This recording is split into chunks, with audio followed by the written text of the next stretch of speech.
నేను పట్టుకున్నా ప్రశాంతంగా ఉండండి.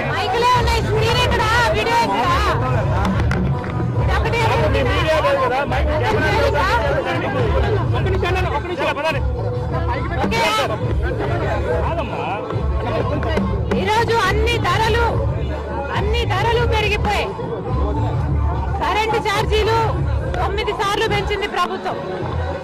గ్యాస్ ధరలు ఆర్టీసీ 3 సార్లు, ఇలా ఏది ముట్టుకున్నా పెట్రోల్, డీజిల్, గ్యాస్, చక్కెర ఇలాంటి ఏది ముట్టుకున్నా ధరలన్నీ ఆకాశాన్ని అంటుతున్నాయి. ఈరోజు పేదవాడు ఎలా బ్రతుకుతున్నాడన్న ఆలోచన కూడా లేదు ప్రభుత్వానికి.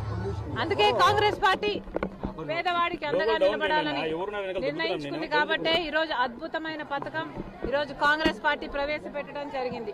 ఇందిరమ్మ అభయం అనేది పేదవాళ్లకి, ప్రతి పేద కుటుంబానికి ఆసరాగా నిలిచే పథకం ఇందిరమ్మ పథకం. ఇందిరమ్మ పథకం ద్వారా ప్రతి పేద కుటుంబానికి 5,000 రూపాయలు ప్రతి నెల ఇంటి మహిళ చేతుల్లోనే, ఇంటి మహిళ ఖాతాలోనే జమ చేసే పథకం ఇందిరమ్మ పథకం.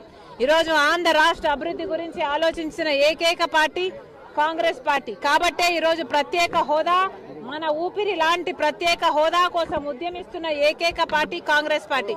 ఒక అభివృద్ధి గురించే కాదు, ప్రజల సంక్షేమం గురించి కూడా ఆలోచిస్తున్న పార్టీ కాంగ్రెస్ పార్టీ. కాబట్టే ఈరోజు వాళ్ళకు ఆసరాగా నిలబడడానికి ప్రతి పేద కుటుంబానికి ప్రతి నెల 5,000 రూపాయలు ఇచ్చే పథకం ఇందిరమ్మ అభయం. ఈ రోజు ఈ పథకం యాప్ లాంచ్ చేయడం జరిగింది.